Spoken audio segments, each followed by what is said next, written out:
গুবলুর লাঞ্চটা আমি রেডি করে নিচ্ছি। আর আজকে গুবলুর লাঞ্চে আছে ডালিয়া সেদ্ধ। আর এখানে আমি কাঁচা লঙ্কা দিয়ে সর্ষের তেল দিয়ে আলু সেদ্ধ মেখে রেখেছি।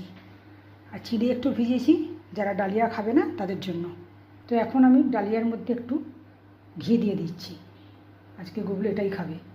চলো গুবলুর কাছে নিয়ে যাই। উপোসের দিনে এটা কিন্তু খেতে খুবই ভালো লাগে। গুবলু দেখ আজকে তোর জন্য কি নিয়ে এসেছি। আজকে দশহরা না, তো ভাত তো রান্না করতে নেই আজকে, এই জন্য আমি তোর জন্য ভাত রান্না করিনি। আজকে তুই ডালিয়া খা।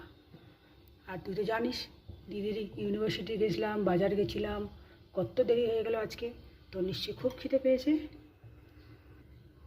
তোর অনেক খিদে পেয়েছে আমি জানি। তুই চটপট করে এখন খেয়ে নি বাবা। তোর খাওয়া হলে তারপরে আমরা খাবো। আজকে অনেক দেরি হয়ে গেল।